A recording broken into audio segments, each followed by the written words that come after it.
47 सांसदों को सस्पेंड कर दिया गया। दोबारा सुनिए आंकड़ा 47। मोदी जी 56 की बहुत बात करते हैं, हो सकता है कि 56 को भी यह आंकड़ा पार कर जाए। 47 सांसदों को अभी तक सस्पेंड किया जा चुका है और एक सांसद कम से कम 10 लाख लोगों की नुमाइंदगी करता है। 10 लाख लोगों की नुमाइंदगी एक सांसद करता है। तो ऐसे में अगर मोटे तौर पर कहें तो 5 करोड़ लोगों की आवाज खामोश कर दी गई है। मोदी जी नारा देते थे, याद है ना आपको, कांग्रेस मुक्त भारत, लेकिन यह विपक्ष मुक्त संसद की ओर क्यों जाता हुआ दिखाई दे रहा है। 47 सांसदों को सस्पेंड कर दिया गया है। यह अपने आप में विचित्र नहीं तो और क्या है। इसको आप मदर ऑफ डेमोक्रेसी कह सकते हैं क्या, जहां पर 47 सांसदों को सस्पेंड कर दिया जाए। गजब है ना। और क्यों किया गया है वो भी मैं आपको बताऊंगा। और इसके साथ में एक और बड़ी चीज, ध्वनि मत से सस्पेंड कर दिया गया है। सत्ता पक्ष की मेजॉरिटी की ताकत क्या होती है उसको मोदी जी दिखा रहे हैं कि देखिए ये सत्ता पक्ष की ताकत है, हमारे पास है, और इसीलिए ध्वनि मत से सस्पेंड कर दिया गया है। कहा गया कि सांसद, विपक्षी सांसद, वो सरकार की तरफ से मांग कर रहे थे कि संसद में सुरक्षा को लेकर के जो चूक हुई है उस पर जवाब दे, उस पर बात रखें गृह मंत्री, प्रधानमंत्री। ये विपक्षी सांसद मांग कर रहे थे वहां पर। लेकिन कहा गया सरकार की पक्ष तरफ से कि ये सांसद हंगामा कर रहे हैं, अनुशासनहीनता कर रहे हैं, और इसीलिए ध्वनि मत से इन सांसदों को सस्पेंड कर दिया गया और इनकी संख्या अब 47 पहुंच चुकी है। 1 2 नहीं, 4 5 नहीं, बड़े नाम नहीं, छोटे नाम नहीं, 47। और टीवी पर क्या चल रहा है? टीवी पर चल रहा है दाऊद इब्राहिम। टीवी पर ये खबर नहीं दिख रही है, टीवी पर दिख रहा है दाऊद इब्राहिम। और दाऊद इब्राहिम को लेकर के चर्चा कौन कर रहा है? मीडिया चर्चा कर रही है, और वो बता रही है कि पाकिस्तानी मीडिया के हवाले से खबर आ रही है। पाकिस्तानी मीडिया दावा कर रहा है। लोग भारत की मीडिया को लेकर के अब सीरियसली नहीं समझते खबरों को। लोग भारत की मीडिया की खबरों पर यकीन नहीं करते हैं। पाकिस्तान की मीडिया के ऊपर हम चर्चा करेंगे कि पाकिस्तान की मीडिया ने कह दिया और हम लोग मान लें, यहां ढोल बजाएं। यहां पर 47 सांसदों को खामोश कर दिया गया, सस्पेंड कर दिया गया, और पूरे सत्र के लिए सस्पेंड कर दिया गया है। ऐसा नहीं कि आज शाम तक के लिए या आज की कार्रवाई के लिए, पूरे सत्र के लिए सस्पेंड कर दिया गया है। अब इससे ज्यादा जो है और क्या कहा जा सकता है। नाम पढ़ूंगा तो काफी देर तो नाम पढ़ने में लग जाएंगी। 47 नाम पढ़ूंगा तो नाम पढ़ने में काफी देर लग जाएंगी। लेकिन देखिए साहब क्या हो रहा है। यह हो रहा है, 47 सांसदों को सस्पेंड किया जा रहा है। अधीर रंजन जो कि कांग्रेस के नेता हैं लोकसभा के, उनको भी सस्पेंड कर दिया गया है। उनके समेत 34 सांसदों को आज लोकसभा से पूरे सत्र के लिए सस्पेंड कर दिया गया है। और अब तक यह संख्या 47 सांसदों पर पहुंच चुकी है। 47 सांसदों को के ऊपर एक्शन लिया गया है। और सांसद क्या कर रहे थे? सांसद सिर्फ सुरक्षा में सेंध पर जवाबदेही को लेकर के वहां पर अपना पक्ष रख रहे थे। संसद में सुरक्षा चूक के मसले पर लोकसभा में चौथे दिन भी लगातार हंगामा हुआ। हंगामा करने वाले 34 सांसदों को स्पीकर ओम बिरला ने सस्पेंड कर दिया। विपक्षी सांसदों को सस्पेंड कर दिया यहां पर। अब बताइए, वो प्रधानमंत्री से, गृह मंत्री से जवाब ना मांगे, ना पूछे विपक्ष। और अब तो आज 18 तारीख हो ही गई है, 18 तारीख हो गई है और 22 तारीख तक ये संसद का सत्र चलना है। फिर खत्म, फिर कौन कहां किससे सवाल पूछेगा? तो और फिर तो टीवी, अखबार के जरिए या फिर जो है वो अपने अपने सोशल मीडिया प्लेटफॉर्म के जरिए सवाल पूछे जाएंगे। अब जब संसद लग रही है, लाखों रुपए का जो रोजाना खर्चा होता है उसमें आपका और हमारा, तब ये हो रहा है साहब। विपक्ष के नेता अधीर रंजन चौधरी भी इसमें शामिल है। 14 सितंबर को लोकसभा में 13 सांसद पहले ही सस्पेंड किए गए थे, राज्यसभा से सस्पेंड किए गए थे इससे पहले। अब तक कुल 47 सांसद पूरे शीतकालीन सत्र के लिए निलंबित हो चुके हैं। सदन में नारेबाजी करना, तख्तियां लेकर के आना, यह सही नहीं है। स्पीकर की तरफ से यह बात कही गई है। आप सदन के अंदर तख्तियां लेकर के नहीं आएंगे, आप सदन के अंदर नारेबाजी नहीं करेंगे, इस स्पीकर की तरफ से कहा गया है।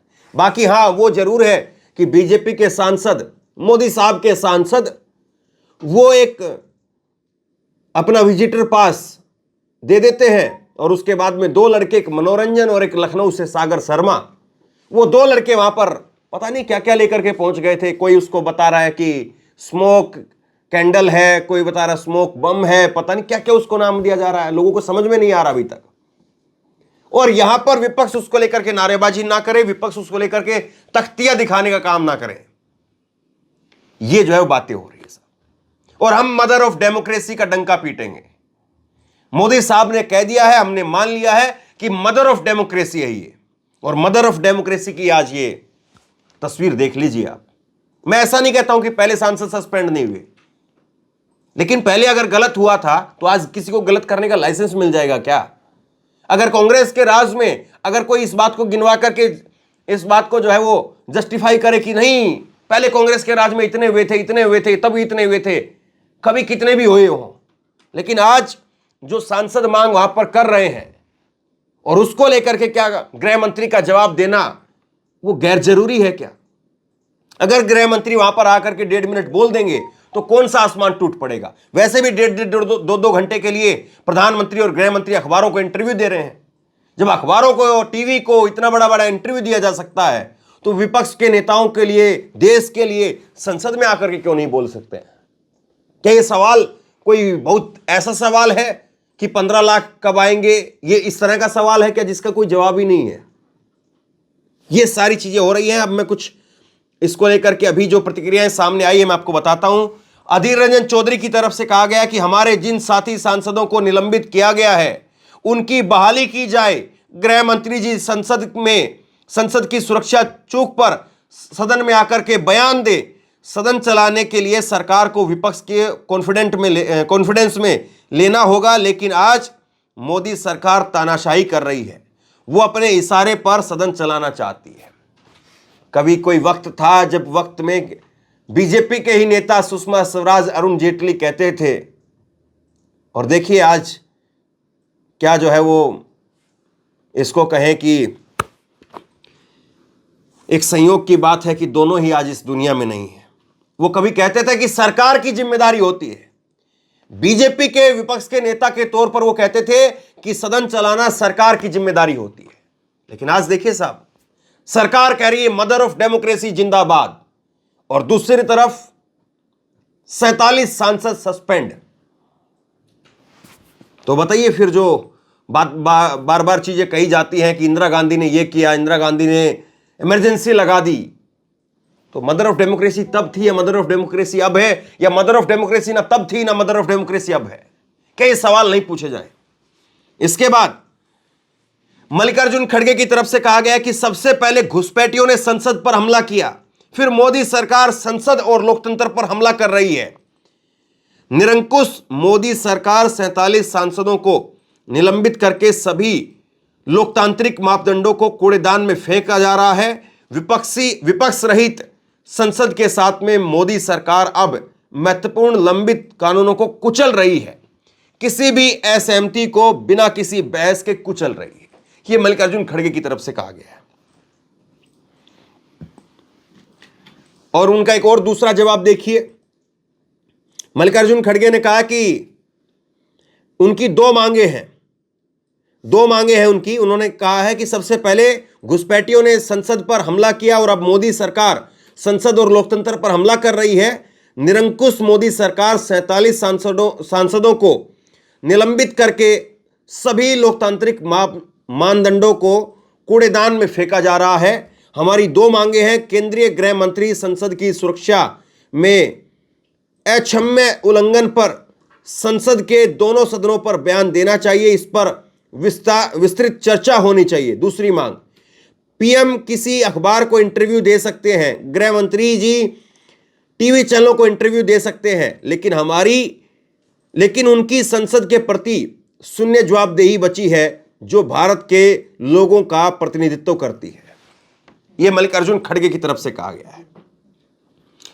कांग्रेस के ही नेता गौरव गोगोई कह रहे हैं कि लोकसभा में 30 से अधिक सांसदों के निलंबन पर गौरव गोगोई का कहना है कि संसद में जो बुलडोजर चल रहा है उसे पूरा देश देख रहा है। यह कुछ और नहीं बल्कि विपक्षी नेताओं को दबाने का एक और तरीका है। वे संसद पर बुलडोजर चला रहे हैं, वे संसद चलाने के मकसद से सत्ता में नहीं आए हैं। अब मैं आपको सुप्रिया सुले का बयान सुनाता हूं और उसके बाद में उनका बयान दिखाऊंगा।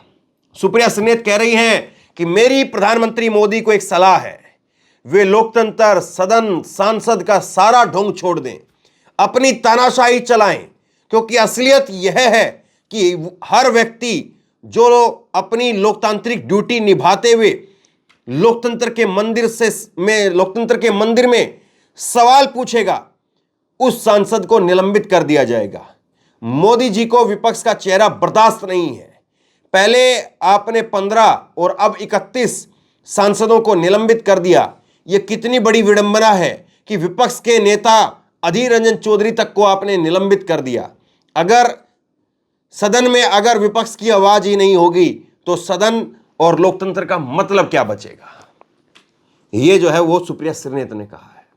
अब जरा एक बार सुनिए सुप्रिया सुले क्या कुछ कह रही है।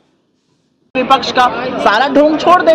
मोदी जी वैसे भी सदन में आते नहीं है, वो तो किसी टीवी चैनल पर, किसी अखबार पर बैठकर ज्ञान दे रहे हैं। उनके गृह मंत्री भी ये कर रहे हैं। मोदी जी ये सब ढोंग छोड़े, संसद पे ताला लगाएं जो वो लगाना चाहते हैं और फिर आगे की कार्रवाई होती रहेगी। जब आप विपक्ष को सदन में बोलने नहीं देंगे, दोहरे मापदंड अपनाएंगे। विपक्ष कोई दूध पीता बच्चा तो है नहीं कि वहां पे खड़ा है उसको आप लाइन में लगा के सवाल पूछवाइएगा। अगर कुछ आपत्ति है विपक्ष को, ये चुने हुए सांसद है, ये 15-15, 20-20 लाख लोगों से द्वारा का रिप्रेजेंटेशन करते हैं। एक एवरेज कंस्टिट्यूएंसी 15 लाख लोगों की है। आपने लोगों को किस बिना पे आपने इनको निलंबित कर दिया है? डिसरप्शन पे। Disruption is a form of democracy. आपको याद है किसने कहा था? इनके नेता अरुण जेटली जी ने। सबको भूल जाए, उन्हीं को याद साहब। ये है मोदी साहब की मदर ऑफ डेमोक्रेसी, जिसका वो बार बार जिक्र करते हैं। यह बात बिल्कुल सत्य है कि भारत लोकतंत्र की जननी है, लेकिन मोदी साहब जब ये नारा बुलंद करते हैं मदर ऑफ डेमोक्रेसी का, तो क्या सरकार के तौर पर वो इसकी पालन भी करते हैं? सवाल ये है। इसमें कोई दो राय नहीं है कि भारत लोकतंत्र की जननी है, लेकिन सवाल इस बात का है कि सरकार के तौर पर आपके जो कार्य है वो इससे मेल क्यों नहीं खा रहे हैं? ध्वनि मत से आप इतने सांसदों को सस्पेंड करवा देते हैं। ध्वनि मत से मतलब समझते हैं आप?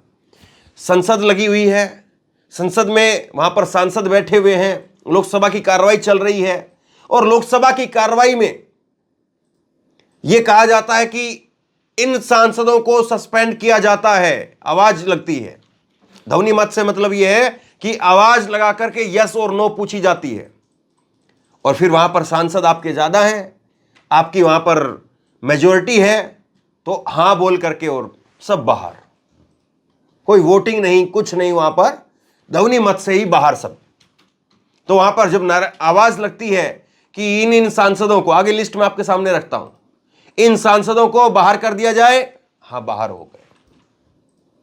ये हो रहा है साहब। अब देखिए 33 सांसदों को कुल सस्पेंड किया गया है और 30 सांसदों को पूरे शीतकालीन सत्र के लिए सस्पेंड कर दिया गया है। और गजब बात तो यह है साहब, पिछली बार तो एक ऐसे सांसद को सस्पेंड कर दिया गया था जिसका नाम जो संसद में थे ही नहीं। एक ऐसे सांसद को सस्पेंड कर दिया गया जो संसद के अंदर उस दिन थे ही नहीं। तो ये चीजें हो रही हैं थोक के भाव में। जिस तरह से होता है ना कि ठीक है चलो गाजर भी लेनी है, मूली भी लेनी है, चलो कोई नहीं टमाटर भी काम आ जाएंगे, चलो ठीक है ये भी रख लो। क्या इस तरह से अब चीजें होंगी? मैंने बताया ना, एक सांसद को अगर आप मानेंगे, वैसे एक सांसद जो है वो एवरेज है उसकी 10 से 15 लाख, 10 से 15 लाख लोगों का प्रतिनिधित्व करता है एक सांसद। आपका इलाके के अंदर जो आपका एक सांसद होगा उसकी आबादी देखिए अपने इलाके की। कोई एक सांसद कोई एक गांव का नहीं होता है कि चलिए ठीक है 150 लोग हैं, किसको पता चल रहा है। 10-10, 8-8 विधानसभाएं आती हैं एक सांसद के नीचे। और ठीक है, अब ये 30 सांसदों को पूरे सत्र के लिए सस्पेंड कर दिया गया है। अब कुछ नाम मैं आपके सामने पढ़ देता हूं, बाकी इतने नाम क्या ही आप याद रखेंगे और क्या ही मैं पढ़ पाऊंगा। ये हैं टी सुमित, कल्याण बनर्जी, ए राजा, दयानिधि मारन, प्रसून बनर्जी, जी सेवलम, सीएन अन्नादुरई, अधीर रंजन चौधरी, कैलाश कौशल लेंदर कुमार, एंटो एंटनी, अब्दुल खालिक, तो ये नाम है, के मुरलीधरन, सुनील मंडल, के सुरेश, अमर सिंह, राजमोहन, गौरव गोगोई, टी आर बालू, के वीर स्वामी, एन के प्रेमचंद्रन। तो ज्यादातर ही कांग्रेस के सांसद है जो दक्षिण भारत के केरला के हैं, वो सांसद हैं ज्यादातर इसमें, और उनको जो है सस्पेंड कर दिया गया है। और इससे पहले जो है वो कांग्रेस के ही जब सस्पेंड हुए थे तो उसमें 8-9 कांग्रेस के, 13 में से 8-9 कांग्रेस के थे, और इसमें भी अब आगे संख्या आ जाएगी। तो मुझे लगता है कि ये जो 30-33 सांसद आज सस्पेंड किए गए हैं, इसमें से करीब करीब जो है वो 18-20 सस्पेंड कांग्रेस के हो गए होंगे। तो कांग्रेस की तो अब इतनी संख्या थी, अब इतने ही बार हो गए हैं, चलिए ठीक है। अधीर रंजन चौधरी को सस्पेंड कर दिया है साहब। प्रियंका चतुर्वेदी ने कहा है कि ऐसी तानाशाही नहीं चलेगी, यह देश को स्वीकार्य नहीं है। जनता के विश्वास पर उन्हें जनादेश मिला है। उन्हें जनादेश इसलिए मिला है क्योंकि उन्होंने राष्ट्रीय सुरक्षा को एक महत्वपूर्ण मुद्दा माना था, लेकिन आज सबसे सुरक्षित इमारत पर हमला हो रहा है। इस पर न प्रधानमंत्री बोलते हैं न गृह मंत्री बोलते हैं। अब क्या कहेंगे इसको अब क्या कहेंगे, किस तरह से देखेंगे? क्योंकि निश्चित तौर पर आज जिस तरह से सांसदों का यहां पर सस्पेंशन हो रहा है, क्या कभी किसी ने सोचा होगा, क्या कभी किसी ने कल्पना की होगी कि एक वक्त वो भी था जब विपक्ष के सांसदों को अपनी कैबिनेट में शामिल करवाया जाता था। और एक आज वक्त ये भी है, वो नेहरू जी के जमाना था, वो नेहरू जी का दौर था जब श्यामा प्रसाद मुखर्जी बीजेपी के नेता को अपनी कैबिनेट में शामिल कर रहे थे। और एक आज का दौर है जब नरेंद्र मोदी साहब वो मदर ऑफ डेमोक्रेसी का झंडा बुलंद करते हैं, मदर ऑफ डेमोक्रेसी की बात करते हैं, मदर ऑफ डेमोक्रेसी का नारा देते हैं। और विपक्ष के सांसद अगर वहां पर पूछ रहे हैं कि संसद में सुरक्षा में चूक क्यों हुई, इसको लेकर के गृह मंत्री जवाब दें, तो फिर उसके बाद में चीजें क्या हो रही हैं वो आपके सामने है। जयराम रमेश का बयान सामने आया है। जयराम रमेश कह रहे हैं कि 13 दिसंबर को लोकसभा में हुई बेहद गंभीर सुरक्षा चूक पर प्रधानमंत्री ने एक बड़े अखबार से बात की है, गृह मंत्री ने इस पर एक टीवी चैनल से बात की है, संसद का सत्र चल रहा है, इंडिया की पार्टियां उस दिन हुई बेहद खतरनाक घटनाओं पर दोनों सदनों में गृह मंत्री से बयान देने की मांग कर रही है। यह एक सीधा, सरल और बिल्कुल वैध मांग है, लेकिन गृह मंत्री सदन में बयान नहीं दे रहे हैं, जो उनका कर्तव्य है और जिम्मेदारी है। इस कारण से संसद बार बार स्थगित हो रही है। जयराम रमेश इस बात को कह रहे हैं। प्रमोद तिवारी का बयान सामने आया है। संसद हमारे लिए, हमारे लोकतंत्र का सबसे पवित्र मंदिर है। यहां कुछ लोग बाहर से आकर के नारेबाजी करते हैं और फिर संसद में घुस जाते हैं। उनके पास बीजेपी सांसद का पास मिलता है। यह संसद की सुरक्षा से जुड़ा हुआ मुद्दा है। गृह मंत्री जी चैनलों में बोलते हैं, लेकिन सदन में एक शब्द नहीं बोलते हैं। यह सांसदों का अपमान है। अब साहब क्या बचा है कहने के लिए? क्या मैं आपको और इस खबर में सुनाऊं? मुझे याद आ रहा है, बहुत बड़ा दिन था राहुल गांधी के लिए जब उनकी लोकसभा की सदस्यता बहाल की गई और राहुल गांधी से जब पहला रिएक्शन पूछा कि आपका पहला रिएक्शन क्या है, तो राहुल गांधी ने इसको लेकर के जवाब देने से मना कर दिया। उन्होंने कहा कि मैं लोकसभा का सदस्य हूं और मैं वहीं पर जाकर के अपनी जवाब दूंगा, क्योंकि लोकसभा चल रही होगी तो लोकसभा में ही एक सदस्य को बोलना चाहिए। पहले अपनी बात को वो वहां पर रखे और उसके बाद में फिर वो बाहर पब्लिक में रखे, क्योंकि लोकसभा की एक गरिमा होती है। इसका कोई मतलब नहीं है कि जब लोकसभा चल रही है और जिस लोकसभा में या संसद में कार्रवाई चल रही है उस वक्त में कार्रवाई के लिए उसमें कार्रवाई में आपको बुलाया जा रहा है, आप वहां पर ना जाकर के टीवी अखबारों में इंटरव्यू दे रहे हैं। कब तक आप ऐसे ही करते रहेंगे? या टीवी अखबार सब कुछ है? शेयर कीजिए इस खबर को, लोगों तक पहुंचाइए। बहुत बड़ी खबर है। टीवी पर दाऊद इब्राहिम चल रहा है, उनको दाऊद इब्राहिम की चिंता है। और अगर आपको लगता है कि यह खबर आप लोगों के लिए जरूरी है, यह खबर ऐसी है जिस खबर पर कम से कम हमें चिंतित जरूर होना चाहिए। अगर ये वाकई लोग संसद के अंदर, अगर विपक्ष के इतने सांसद अगर हंगामा ही कर रहे हैं जैसे सरकार कह रही है, तो भी हमें चिंतित होना चाहिए कि हमारे लोकतंत्र को हाईजैक करने का काम विपक्ष कर रहा है। लेकिन कम से कम इस पर चर्चा तो हो, कौन सही है कौन गलत है पता तो चले। दाऊद इब्राहिम, उनकी कोई पुष्टि भी नहीं हुई है। हम पाकिस्तानी मीडिया के ऊपर बहस करने लग जाएं, वो पाकिस्तान के पत्रकारों को टीवी पर बैठा करके उस पर चर्चा कर रहे हैं साहब, और उसके ऊपर हम लोग खबर बनाए। क्या मूर्खता की बात होगी ये? और उन पाकिस्तानी पत्रकारों को पैसे नहीं दिए जा रहे होंगे क्या? यही लोग जो है 26 जनवरी पर, 15 अगस्त पर साड़ी पहन करके और सूट पहन करके और जो टी शर्ट पहन करके राष्ट्रवादी बनते हैं सबसे ज्यादा। और आज देखिए पाकिस्तानी पत्रकारों को अपने यहां पर पैसे दिलवा करके बैठवा करके, वो फ्री में आ रहे होंगे क्या? कौन आदमी ऐसा जो फ्री में आकर के शाम तक बैठ करके आपके पास में बात करता रहेगा अपने चैनलों को वहां पर पाकिस्तान में छोड़ करके, और फिर बता रहे हैं कि पाकिस्तान में इंटरनेट बंद हो गया है। अरे भाई, पाकिस्तान में इंटरनेट बंद हो गया तो उनको कैसे जोड़ रहे हो? खैर छोड़िए, और आप इस खबर को कम से कम लोगों तक भेजिए, पहुंचाइए, ताकि लोगों को एक सही तस्वीर पता चले और क्या जरूरी मुद्दा है लोग इस बारे में भी सोच सकें। लोगों के दिमाग की खिड़की खुले, लोग सोचना समझना शुरू करें, लोग जागरूक बने, चमचे और अंधभक्त ना बने। शेयर कीजिए इस खबर को, और आप क्या सोचते हैं नीचे कमेंट बॉक्स में लिख करके जरूर बताइएगा। और इसी तरह की तमाम खबरों के लिए ऑनलाइन न्यूज इंडिया को सब्सक्राइब कीजिए, साथ में जो बेल आइकन है घंटी है उसको जरूर दबाइए, ताकि जैसे कोई खबर अपलोड करें उसकी नोटिफिकेशन सीधे सबसे पहले आपको मिल सके। अगर ये वीडियो फेसबुक पर देख रहे हैं तो फेसबुक पर हमारे पेज को लाइक कीजिए, फॉलो कीजिए और इस खबर को शेयर कीजिए। आपका बहुत बहुत धन्यवाद।